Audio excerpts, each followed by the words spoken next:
ರಾಮಕೃಷ್ಣ ವೇದವ್ಯಾಸ ನರಸಿಂಹದೇವರ ಅನುಗ್ರಹಕ್ಕೆ ಪಾತ್ರರಾಗಬೇಕು ಅನ್ನುವ ಚಿಂತನೆಯಿಂದ ಇಲ್ಲಿ ಸೇರಿದ್ದೇವೆ. ರಾಘವೇಂದ್ರ ಗುರುಗಳ ಅನುಗ್ರಹ ಆಗಬೇಕು ಅಂತಾದ್ರೆ ಅವರ ಬಗ್ಗೆ ನಾವು ಎಷ್ಟು ತಿಳ್ಕೊಂತ ಹೋದ್ರು ಸಾಲದು, ಎಷ್ಟು ಹೇಳ್ಲಿಕ್ಕೆ ಹೋದ್ರು ಅದು ಸಾಲದು.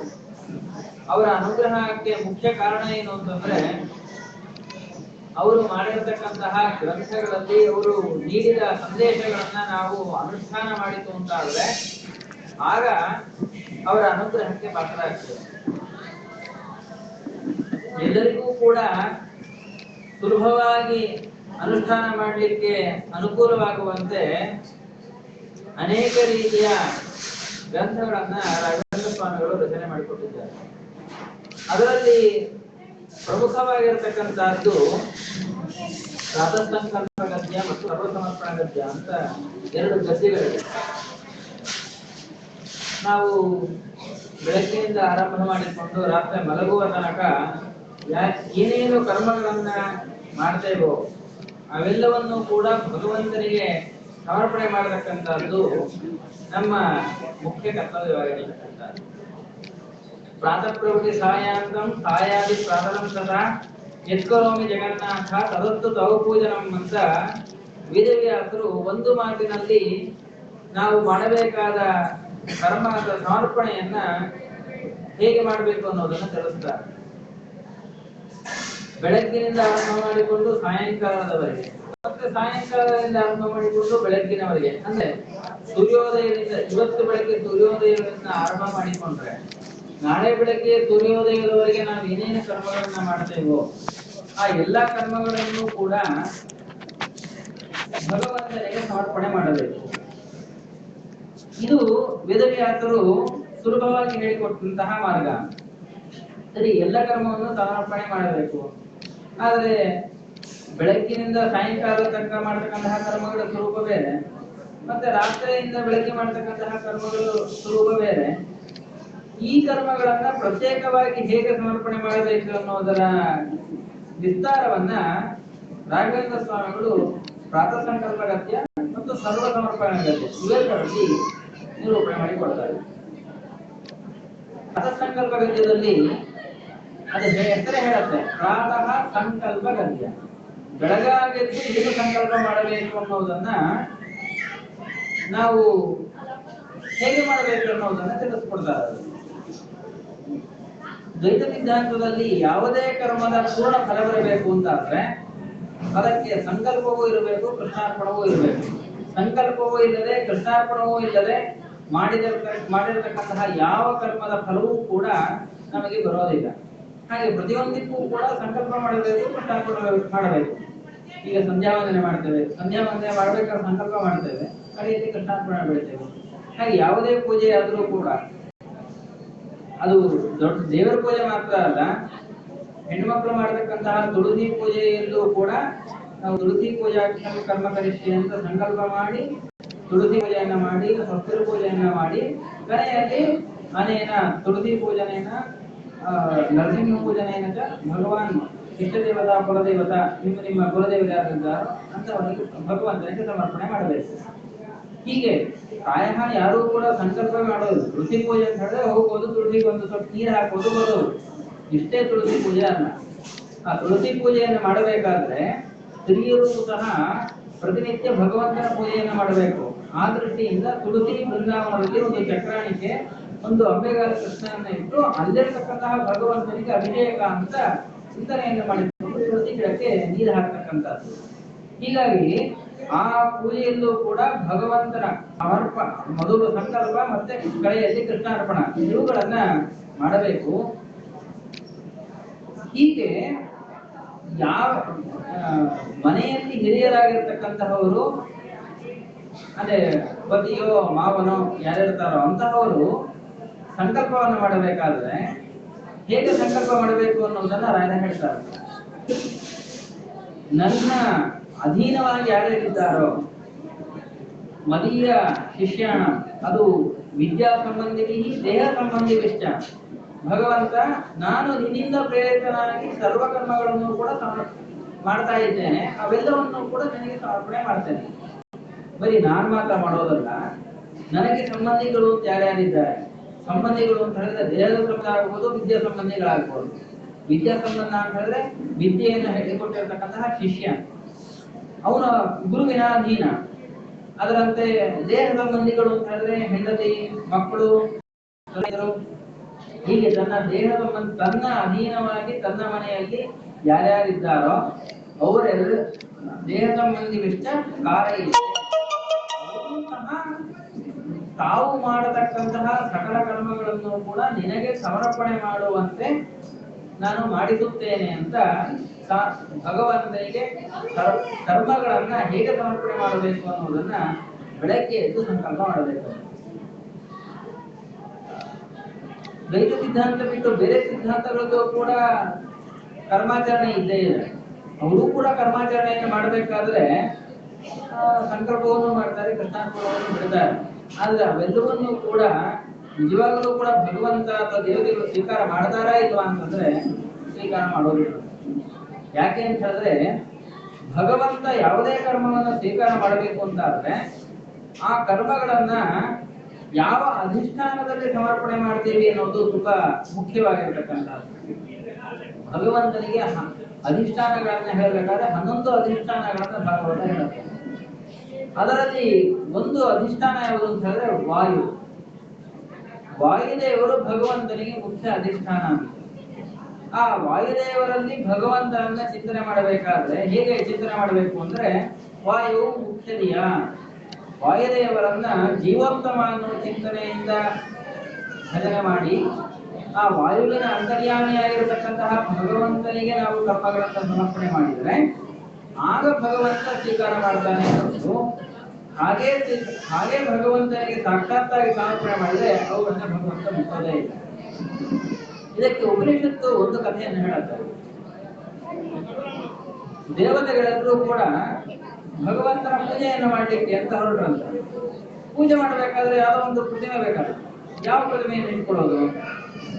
ಮೊದಲೊಂದು ಮರದ ಪ್ರತಿಮೆಯನ್ನು ಮಾಡಿಕೊಂಡ್ರು.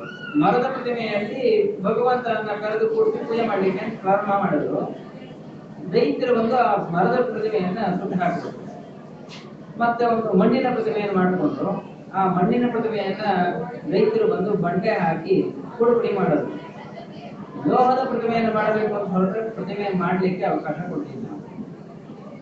ಕಡೆಯಲ್ಲಿ ಯಾವ ಪ್ರತೀಕದಲ್ಲಿ ಮಾಡಬೇಕು ಅಂತ ಯೋಚನೆ ಮಾಡಿದಾಗ ಇಂದ್ರದೇವರ ಹೇಳಿದ್ರು, ಇಲ್ಲ ವಾಯುದೇವರ ಪ್ರತೀಕದಲ್ಲಿ ಭಗವಂತನ ಪೂಜೆ ಮಾಡೋಣ ಅಂತ ಹೇಳಿ ವಾಯುದೇವರನ್ನ ಎದುರುಗಡೆ ಇಟ್ಟುಕೊಂಡು ವಾಯುದೇವರ ಒಳಗಡೆ ಭಗವಂತನನ್ನ ಆವಾಹನೆ ಮಾಡಿ ಭಗವಂತನ ಪೂಜೆ ಮಾಡಲಿಕ್ಕೆ ಪ್ರಾರಂಭ ಮಾಡುತ್ತೆ. ಸರಿ, ದೈತ್ಯರುಗಳು ಬಂದು ವಾಯುದೇವರ ಒಳಗಡೆ ಹೋಗಿ ಪ್ರವೇಶ ಮಾಡಿ ಅವುಗಳನ್ನ ಸ್ವೀಕಾರ ಮಾಡಬೇಕು, ಆ ನೈವೇದ್ಯ ಇತ್ಯಾದಿಗಳನ್ನ ಸ್ವೀಕಾರ ಮಾಡಬೇಕು ಅಂತ ಹೊರಟ್ರೆ ಒಂದು ದೊಡ್ಡ ಬಂಡೆಗೆ ಮಣ್ಣಿನ ಹೆಂಡೆ ತಗೊಂಡು ಹೊಡೆದ್ರೆ ಹೇಗೆ ಮಣ್ಣಿನ ಹೆಂಡೆ ಬುಡಬುಡಿ ಆಗತ್ತೋ ಹಾಗೆ ದೈತ್ಯರು ವಾಯುದೇವರ ಒಳಗಡೆ ಪ್ರವೇಶ ಮಾಡಲಿಕ್ಕೆ ಹೋದ್ರೆ ಅವರ ದೇಹ ಬುಡಬುಡಿ ಆಯ್ತು. ಅದಕ್ಕೋಸ್ಕರ ವಾಯುದೇವರಿಗೆ ಆಖಾಣಾಶ್ವಸಮ ಅಂತ ಹೆಸರನ್ನ ಉಪನಿಷತ್ತು ಹೇಳ್ತಾ ಇದೆ. ಹೀಗಾಗಿ ಅಂತಹ ವಾಯುದೇವರ ಪ್ರತೀಕದಲ್ಲಿ ಭಗವಂತನ ಪೂಜೆಯನ್ನು ಮಾಡಲಿಕ್ಕೆ ಹೊರಟಾಗ ದೇವತೆಗಳಿಗೆ ಯಾವುದೇ ವಿಘ್ನವೂ ಕೂಡ ಬರುವುದಿಲ್ಲ. ನಿಶ್ಚಿಂತೆಯಾಗಿ ಭಗವಂತನನ್ನ ಆರಾಧನೆ ಮಾಡಿಕೊಂಡು ತಾವು ಜಯವನ್ನ ಮೋಕ್ಷವನ್ನ ಸಂಪಾದನೆ ಮಾಡೋದು. ಅಂದ್ರೆ ನಾವು ಭಗವಂತನ ಪೂಜೆಯನ್ನು ಮಾಡಬೇಕು ಅಂತಾದ್ರೆ ವಾಯುದೇವರ ಪ್ರತೀಕವನ್ನ ಇಟ್ಟುಕೊಂಡು ವಾಯುದೇವರ ಚಿಂತನೆಯನ್ನ ಮಾಡಿಕೊಂಡು ಅವರ ಅಂತರ್ಯಾಮಿಯಾದ ಭಗವಂತನಿಗೆ ಕರ್ಮವನ್ನು ಸಮರ್ಪಣೆ ಮಾಡಿದರೆ ಮಾತ್ರ ಆ ಕರ್ಮಗಳು ಭಗವಂತನಿಗೆ ಸೇರಬೇಕು. ಹಾಗಾದ್ರೆ ವಾಯುದೇವರನ್ನ ಚಿಂತನೆ ಮಾಡಬೇಕು ಅಂತಂದ್ರೆ ವಾಯುದೇವರು ಎಂಥವರು?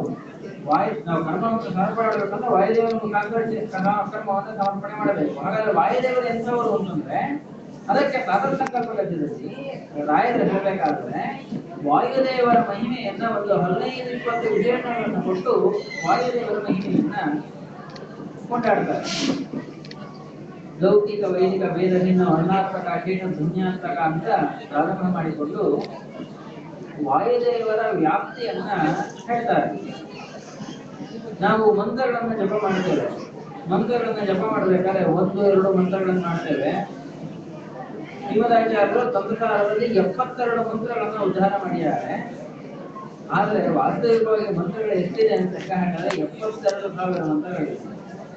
ಆ 72,000 ಮಂತ್ರಗಳನ್ನ ವ್ಯಾಸರಾಜರು ಚಿಂತನೆ ಮಾಡ್ತಾ ಇದ್ರು. ಅಂತಹ 72,000 ಮಂತ್ರಗಳನ್ನ ಆವಾಹನೆ ಮಾಡಿ ಯಂತ್ರೋದ್ಧಾರಕರಲ್ಲಿ ಯಂತ್ರದಲ್ಲಿ ವಾಯುದೇವರನ್ನ ಕೊಡ್ತಿದ್ದಾರೆ.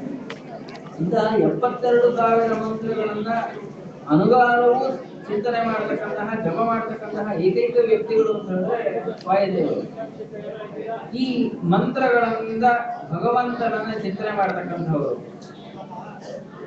ಈ ಮಂತ್ರಗಳಿಂದ ಭಗವಂತನ ಚಿಂತನೆ ಮಾಡೋದ್ರಿಂದ ಅಷ್ಟು ಭಗವಂತನ ಮೂರ್ತಿಗಳು ಅವರ ದೇಹದಲ್ಲಿ ಸನ್ನಿಹಿತವಾಗುತ್ತವೆ. ಬರೀ ವಾಯುದೇವರು ಮಾತ್ರ ಅಲ್ಲ, ನಮಗೂ ಕೂಡ ಹೇಳ್ತಾರೆ. ಈ ಮಂತ್ರಗಳೆಲ್ಲ ಇದೆಯಲ್ಲ, ಮಂತ್ರಗಳೆಲ್ಲವೂ ಕೂಡ ವೇದದಿಂದಲೇ ಬಂದಿರತಕ್ಕಂಥದ್ದು. ವೇದಾಕ್ಷರಾಣಿ ಯಾವಂತಿ ಪಠಿತಾನಿ ದ್ವಿಜಾತಿಭಿ ಪಾವಂತೆ ಹರಿನಾಮಾನಿ ಪಠಿತಾಸ್ತು ನ ಸಂಶಯ ಅಂತ ಒಂದು ಸ್ಮೃತಿ ವಾಕ್ಯ ಹೇಳ್ತಾ ಇದೆ.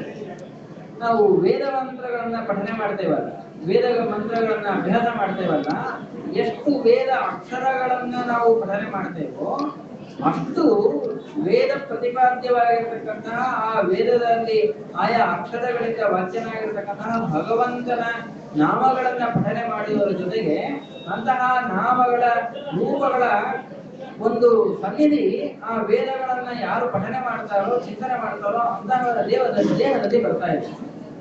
ಹಾಗಾಗಿ ಇವತ್ತು ಒಂದು ಋಗ್ವೇದವನ್ನ ಪೂರ್ಣ ಅಭ್ಯಾಸ ಮಾಡಿದ ಒಬ್ಬ ವೈದಿಕ ಬ್ರಾಹ್ಮಣ ಅಂತಾದ್ರೆ, ಋಗ್ವೇದದಲ್ಲಿ 10,000 ಮಂತ್ರಗಳಿದೆ, 10 ಲಕ್ಷಕ್ಕೂ ಹೆಚ್ಚು ಅಕ್ಷರಗಳಿದೆ. ಅವನ ದೇಹದಲ್ಲಿ ಅಷ್ಟು ಭಗವಂತನ ರೂಪಗಳ ಸನ್ನಿಧಾನ ಇದೆ.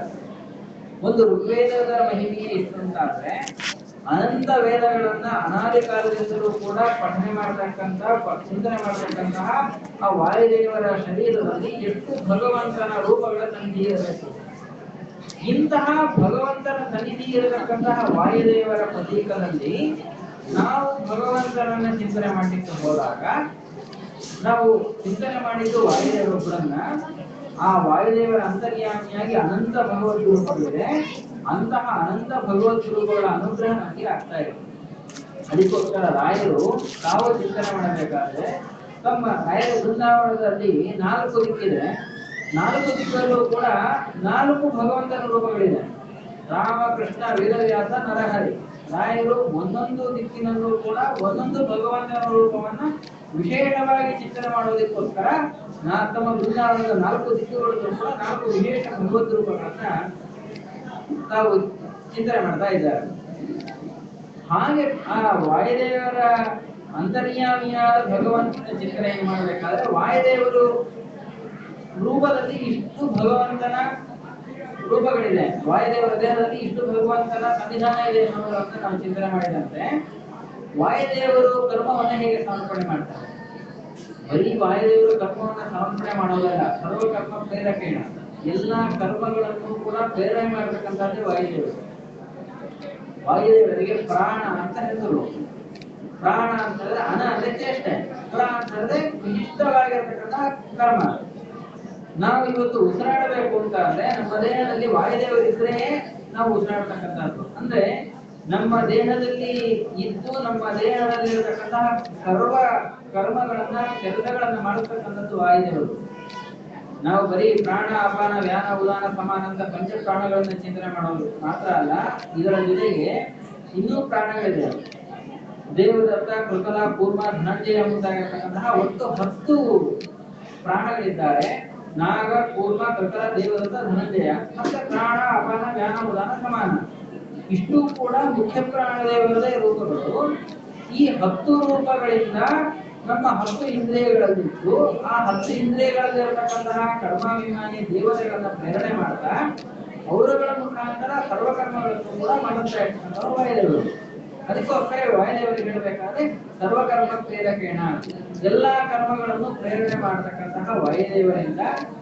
ಮತ್ತೆ ಸರ್ವಕರ್ಮ ಕಾರಯಿತ್ರ, ಕರ್ಮಗಳನ್ನ ಮಾಡತಕ್ಕಂಥವರು ಅವರೇ, ಮಾಡತಕ್ಕಂಥವರು ಅವರೇ.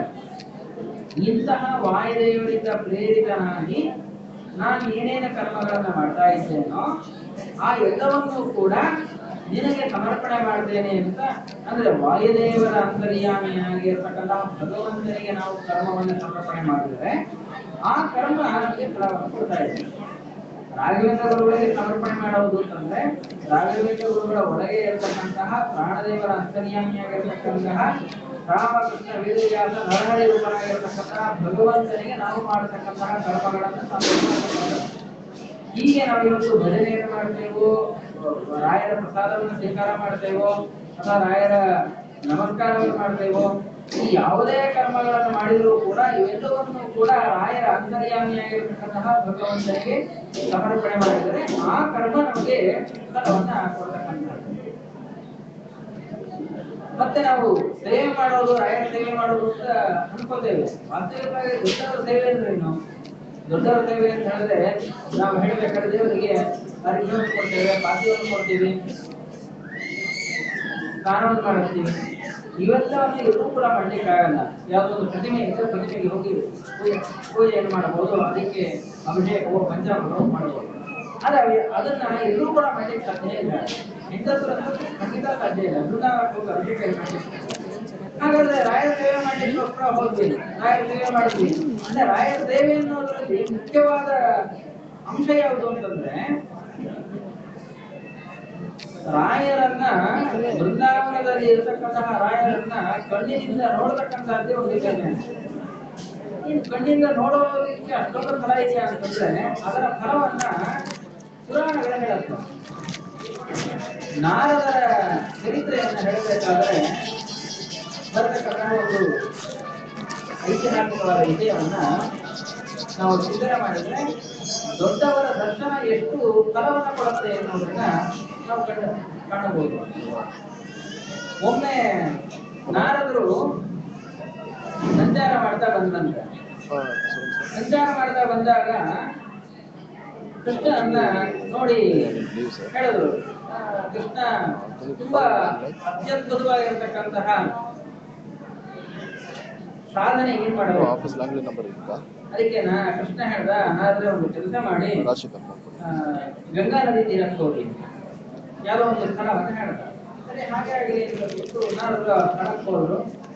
ಅಲ್ಲಿ ಒಂದು ಆನೆ ಇತ್ತು. ಆನೆ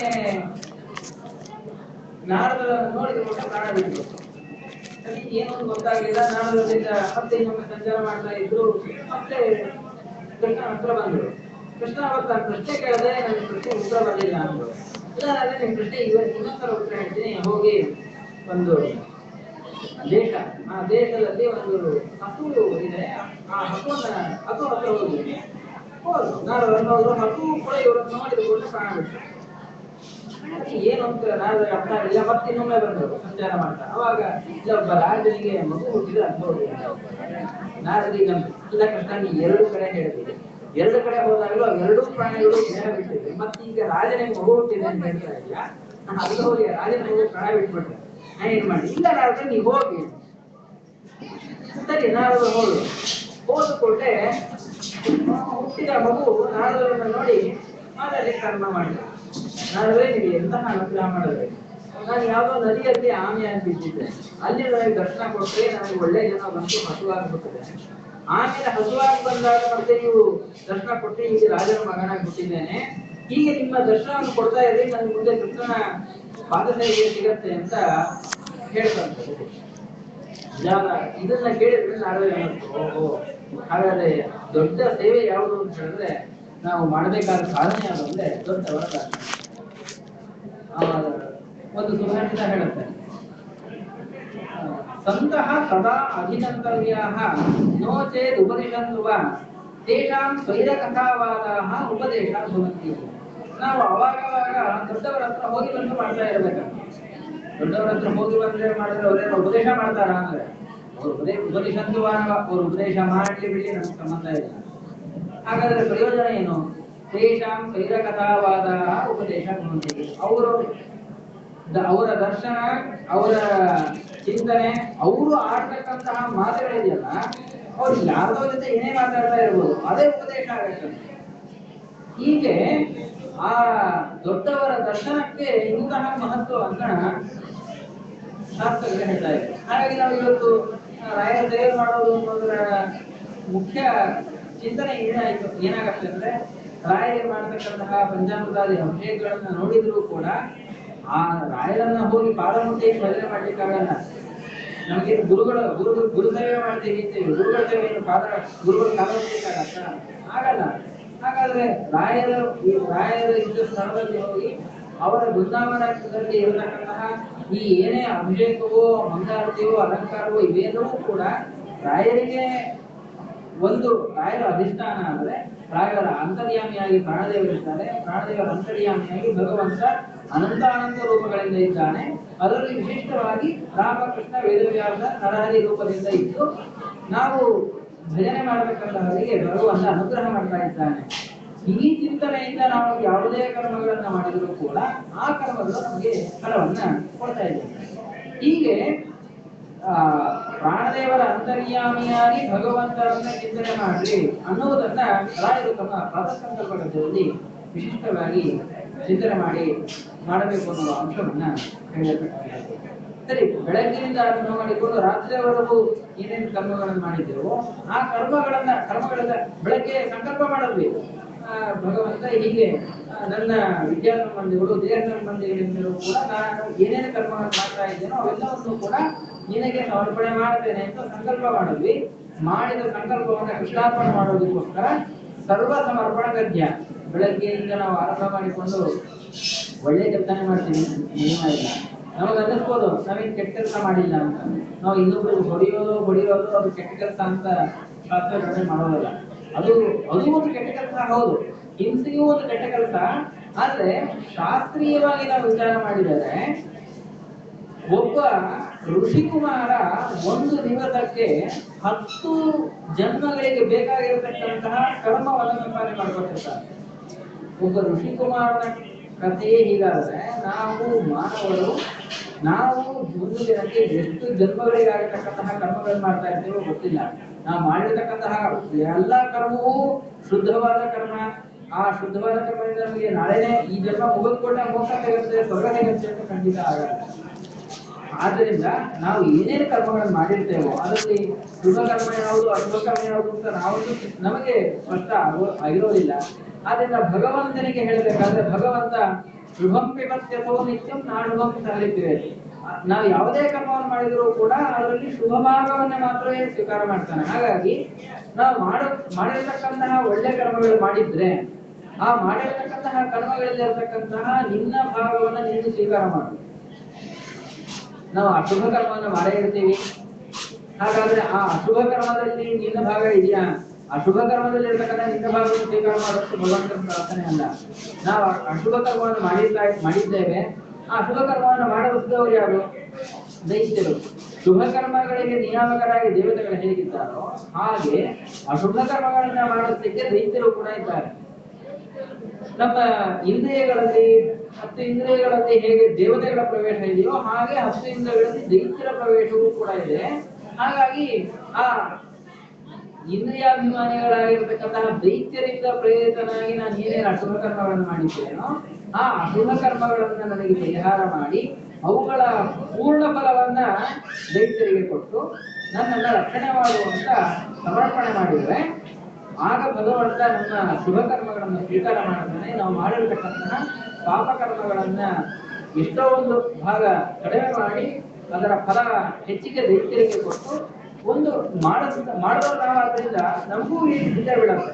ಹಾಗೆ ನಮಗೂ ಒಂದು ಚೂರು ಪೂರ್ಣ ಫಲ ಭಗವಂತ ಏನಾದರೂ ಅಶುಭ ಕರ್ಮವನ್ನು ಕೊಟ್ಬಿಟ್ಟಿದ್ರೆ ನಾವು ಮತ್ತೆ ಮನುಷ್ಯ ಹುಟ್ಟಲಿಕ್ಕೆ ಸಾಧ್ಯ ಇಲ್ಲ. ಅಷ್ಟು ಪಾಪ ಕರ್ಮವನ್ನು ಮಾಡಿರ್ತೇವೆ. ಆದ್ರಿಂದ ಅದರ ಯಾವುದೋ ಒಂದು ಭಾಗವನ್ನು ಭಗವಂತ ನಮಗೆ ಕೊಡ್ತಾನೆ. ಅವುಗಳನ್ನು ಕೂಡ ನಾವು ಭಗವಂತನ ಸೇವೆ, ಭಗವಂತನ ಪೂಜೆ, ಭಗವಂತನನ್ನ ಚಿಂತನೆ ಮಾಡ್ತಕ್ಕಂಥದ್ದು ಈ ರೀತಿಯಾಗಿ ಮಾಡ್ತಾ ಇತ್ತು ಅಂತಾದ್ರೆ ಅವುಗಳದ್ದು ಎಷ್ಟೋ ಭಾಗವನ್ನು ನಾವು ಕಡಿಮೆ ಮಾಡ್ಕೊಳ್ಳಿಕ್ಕೆ ಸಾಧ್ಯ. ಹೀಗೆ ನಾವು ಮಾಡಿರ್ತಕ್ಕಂತಹ ಕರ್ಮಗಳನ್ನ ಭಗವಂತನಿಗೆ ಸಮರ್ಪಣೆ ಮಾಡುವ ವಿಧಾನವನ್ನ ಸರ್ವ ಸಮರ್ಪಣ ಗದ್ಯದಲ್ಲಿ ರಾಯರು ತಿಳಿಸ್ತಾರೆ. ಇಂತಹ 2 ಚಿಂತನೆಗಳನ್ನ ನಿಮಗೆ ತಿಳಿದುಕೊಟ್ಟಿರತಕ್ಕಂತಹ ಮಹಾನುಭಾವರಾಗಿರ್ತಕ್ಕಂತಹ ಶ್ರೀ ರಾಘವೇಂದ್ರ ಸ್ವಾಮಿಗಳ ಚಿಂತನೆಯನ್ನು ಮಾಡ್ತಾ ಈ 2 ವಾಕ್ಪುಟವನ್ನ ರಾಘವೇಂದ್ರ ಸ್ವಾಮಿಗಳು ಅಂತರ್ಯಾಮಿಯಾಗಿರ್ತಕ್ಕಂತಹ ಭಗವಂತನ ಮಾಡ್ತಾ